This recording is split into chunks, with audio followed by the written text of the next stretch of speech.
प्रिय दर्शकों, नमस्कार। एक बार फिर से उपस्थित हूं आप सबके सामने शनि देव के बारे में विस्तृत चर्चा लेकर के। कहीं नहीं जाना है, बिल्कुल बन के रहिएगा। आज के कार्यक्रम में आपको शनि देव की प्रकृति को समझने में बड़ी आसानी होगी। जो एकमात्र ऐसे ग्रह हैं जो ये कहते हैं, जिन पे वो गीता जी का श्लोक बिल्कुल ही चरितार्थ होता है, कर्मण्येवाधिकारस्ते वाली मां फलेषु कदाचन। भगवान ने बात कही गीता में कि कर्म करते रहो, फल की चिंता न करो। भोक्तापन की जो स्थिति होती है मनुष्यों की, कि मैंने जो काम किया है उसका मुझे भोग मिले, उसका मुझे फल प्राप्त हो, वो उसको संकुचित बनाता है, उसको स्वतंत्र नहीं होने देना चाहता। ये भोक्तापन की बात व्यक्ति को बहुत ही परतंत्र बना देती है। तो शनिदेव ऐसे ही ग्रह हैं जो ये कहते हैं कि तुम भोक्तापन की अपनी स्थिति से स्वतंत्र कर दो खुद को। मतलब तुम जो कोई भी काम करो उसमें अपनी प्रवृत्ति न लगा करके उससे निवृत्ति हो जाओ, उससे निवृत्ति को प्राप्त करने की कोशिश करो कि मैं कर रहा हूं पर चलो ठीक है, मुझे मिला तो ठीक है। क्योंकि शनिदेव को अनुशासित ग्रह कहते हैं। ये बहुत अनुशासित हैं और बहुत ही कठोर हैं। ये कूड़ा कबाड़ और जो गंदी चीजें जहां रहती हैं, प्रायः इनका निवास स्थान वहां होता है।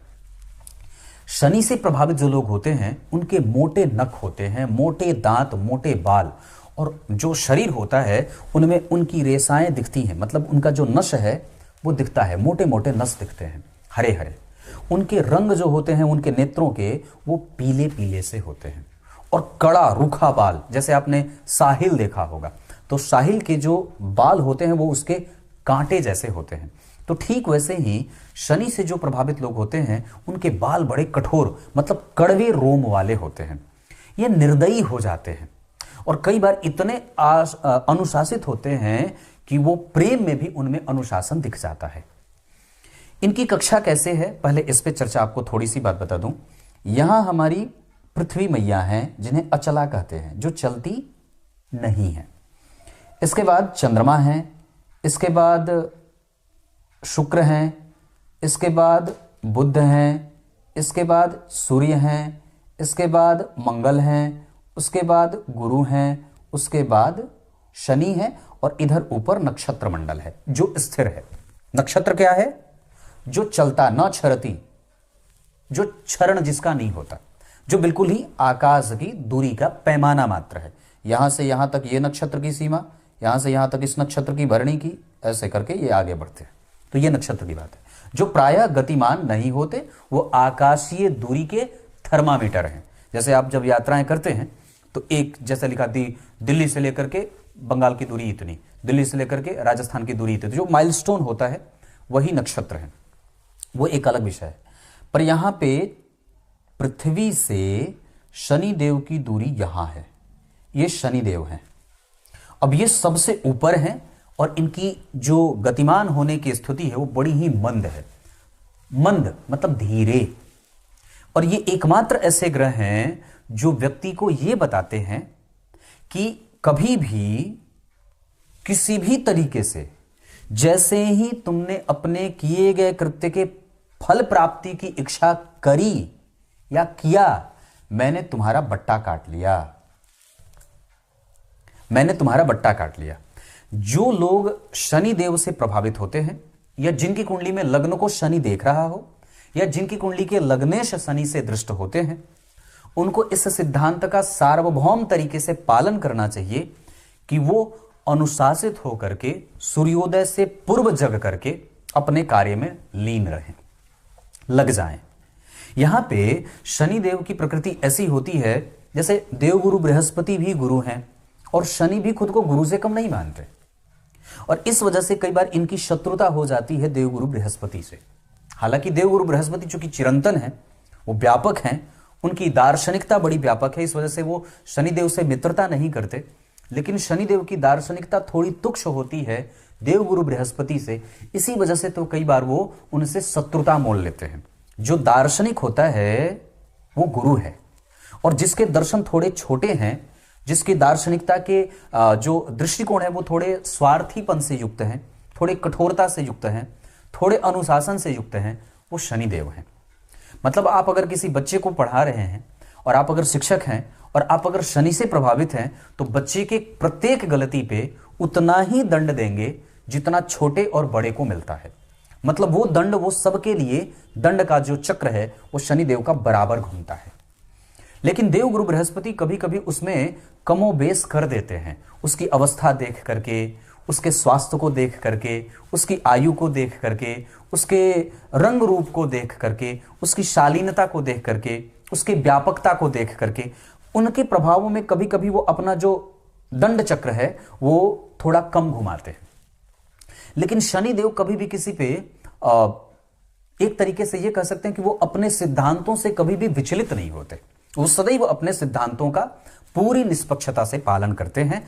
शायद यही कारण है कि धर्मज्ञों ने, मर्मज्ञों ने, ज्योतिष के पुरोधाओं ने इस शनिदेव को न्याय का कारक बना दिया और न्याय को रंग भी दिया तो काला, जिसपे सारे रंग आकर के समाहित हो जाते हैं, जिसपे किसी का कोई चक्र नहीं चलता, जिसपे किसी की कोई बात नहीं चलती, जो सबको अवशोषित कर लेता है वही है काला, और वही शनिदेव को रंग दिया है। वस्तुतः भगवान शनिदेव जो हैं वो इतने बेहतरीन ग्रह हैं, इतने श्रेष्ठ ग्रह हैं कि ये सभी को एक जैसा देखते हैं। क्या राजा, क्या रावण, क्या राम, क्या सीता, सबको एक जैसा फल देते हैं। क्या गणेश जी, और गणेश जी की तो बात ऐसी है कि जब उनका जन्म हुआ तो माता पार्वती ने सभी देवताओं को आमंत्रित किया कि मुझे सभी देवताओं को आशीर्वाद देने के लिए मेरे पुत्र के पास आए।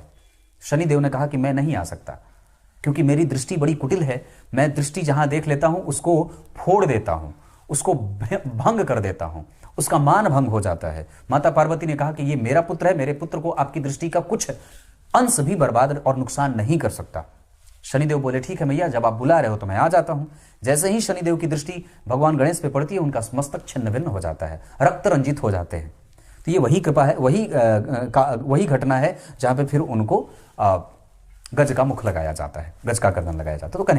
तो कहने का अर्थ है कि ये स्वयं इतने अनुशासित हैं कि जब इनकी पत्नी रजस्वला थी, रजस्वला होने के बाद पति का ये परम पुनीत कर्तव्य होता है कि अपनी पति का ये परम पुनीत कर्तव्य होता है कि वो अपनी पत्नी के पास जाए और उनसे संसर्ग स्थापित करे। रजस्वला के बाद ये पत्नी का पूर्ण अधिकार है पति के प्रेम को पाने का। अब शनिदेव इतने ज्यादा अनुशासित रहे कि वो कृष्ण भक्ति में लीन रहे। भगवान कृष्ण के वो अनन्य भक्त हैं और वो इतने भक्ति में लीन हो गए कि भगवान कृष्ण का रंग उन्होंने ले लिया और खुद को नीला बना लिया। लेकिन ये बात शनिदेव की पत्नी को पसंद नहीं आई। इस वजह से उन्होंने उन्हें शाप दे दिया कि जा, तूने अपनी पत्नी के अधिकारों की सुरक्षा नहीं की और अपने कर्तव्यों का पालन नहीं किया, इस वजह से तेरी दृष्टि कुटिल हो जाए। और फिर ये इतने कुटिल हो जाते हैं कि ये अपने पति को भी नहीं पहचानते, अपनी पत्नी को भी नहीं पहचानते। ये मैं कार्यक्रम क्यों बना रहा हूं? क्योंकि मेरे पास एक कल कुंडली आई थी जिसमें दो पति पत्नी की कुंडली थी, दंपति की कुंडली थी। पत्नी धनु लग्न की थी, बहुत अच्छी थी और बहुत ही विदुषी थी। पर पति की जो कुंडली थी वो कन्या लग्न की कुंडली थी और लग्न पे ही शनि का प्रभाव था। और जो उन्होंने नेचर बताया अपने पति का वो बिल्कुल ही शनिदेव से मैच करता था। कड़वा, कठोर, रूखा, दुखी, नितांत, एकांत और भ्रमित। पर भ्रमित उतना नहीं कि वो सिर्फ दूसरों को प्रेम देने में भ्रमित है। जब अपनी बात आएगी तो वो दूसरों से सेवा ले लेगा, लेकिन जब खुद को देने की बात होगी तो वो वहां पे स्वतंत्र हो जाएगा, या वहां पे वो एकांत में हो जाएगा, या वहां पे वो कई बार अनुशासन का दुहिया देने लगेगा कि नहीं ये ऐसा है, मैं ऐसा नहीं कर सकता। शनिदेव से प्रभावित जितने लोग हैं उन लोगों को कभी भी देर तक सोना और देर तक जागना नहीं चाहिए। शनिदेव से प्रभावित जितने लोग हैं या आपकी कुंडली में लग्न पे शनि का वर्चस्व ज्यादा है तो आपको अपने आप को नियमित रखना चाहिए। सदैव ही भगवान नारायण की उपासना करनी चाहिए, राम रक्षा स्तोत्र का पाठ करना चाहिए, हनुमान जी की सदैव आराधना करनी चाहिए, पीपल के वृक्ष की परिक्रमा करनी चाहिए, पीपल के वृक्ष को जल और दूध से सिंचित करना चाहिए। तो शनिदेव आपके भाव में किसी भी भाव में बैठे हैं वो उस भाव से ये इच्छा रखते हैं। जैसे अगर लाभ भाव में बैठेंगे तो आपको अब इतना ज्यादा मेहनती बना देंगे, लेकिन मेहनती बनाने के साथ साथ उनकी दृष्टि चूंकि लग्न पे जाएगी तो कई बार अब आपको वो ये इशारा करना चाहते हैं कि बस रुको, तुम अपनी मेहनत पे ध्यान दे दो, मैं तुम्हें दूंगा जरूर, क्योंकि मैं न्याय करता हूं। अगर आपने अपनी मेहनत में ये सोचने पे अपना समय बर्बाद कर दिया या नष्ट कर दिया और अपनी ऊर्जा का क्षरण कर दिया कि मैं ये करूंगा तो मुझे ये मिलेगा, तो गड़बड़ हो जाता है। आईएएस आईपीएस की तैयारी करने वाले लड़के कई बार ऐसे स्वप्न देखते हैं और अपने मेहनत का कुछ अंश उसके परिणाम को सोचने में बेबस व्यर्थ कर देते हैं। ऐसी अवस्था कई बार उनके मेहनत के फल को पीछे लेके जाती है। कहने का अर्थ है, शनिदेव से प्रभावित व्यक्ति अपने पिता के साथ संबंधों को ऊंचाइयां देते रहे, अनुशासित होता रहे, आलसी न बने, पराक्रमी बने, हठी न बने, निर्दयी न बने, दयालुता का भाव रखे, कृपण न बने और दुखी न बने। सदैव अपने आप को खुश रखिए, क्योंकि ग्रह अपनी प्रकृति का प्रभाव आप पे रखना और देना चाहता है। तो मेरे कहने का अर्थ सिर्फ इतना है कि आप इनके प्रैक्टिकल भावों को समझ लीजिए। ये ग्रह आपको बिल्कुल ही नैसर्गिक रूप से बहुत ही ज्यादा गतिमान बनाता है, और बहुत ज्यादा जब व्यक्ति गतिमान होगा तो मोक्ष की दिशा की तरफ गतिमान होगा। गति वही श्रेष्ठ होती है जो गंता को उसके गंतव्य तक पहुंचा दे। अब शनि जो होते हैं वो उचित लक्ष्यों का निर्धारण व्यक्ति से करवाते हैं और व्यक्ति को प्रैक्टिकल थॉट देकर के उसके दिशा का निर्धारण करते हैं। वो बताते हैं कि कौन सा मार्ग तुम्हारे लिए सही है। जब जब शनि का आगमन किसी भी व्यक्ति के जीवन में दशाओं के रूप में होता है, उस व्यक्ति के जीवन से उन सभी लोगों का शमन हो जाता है जो उनका फायदा उठाते हैं, उसका लाभ लेते हैं, उससे स्वार्थी सोच के साथ रिश्ते बनाते हैं। लेकिन शनि की दशा में ऐसे लोगों का आगमन होता है जो आपसे मोह माया से मुक्त होकर के सिर्फ आपके और अपने फायदे के लिए ना जुड़ करके इमोशनली जोड़ते हैं। शनि की दशा में व्यक्ति एकांत रहना चाहता है, नैसर्गिक रूप से वो एकाकीपन के स्वभाव में गुजरता है और उतरता है, और कई बार तो वो इतना ज्यादा प्रैक्टिकल हो जाता है कि परिवार को त्याग करके चौथेपन की स्थिति में चला जाता है। ये शनि की बातें हैं। इसको समझना आपके शनिदेव को नियंत्रित करने के लिए बहुत बड़ी भूमिका निभाता है।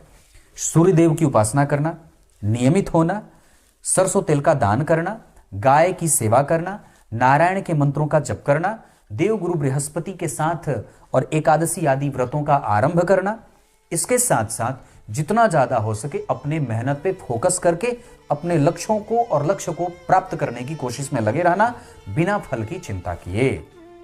क्लियर है? सोचा आपको बता दूं। तब तक के लिए बहुत बहुत नमस्कार।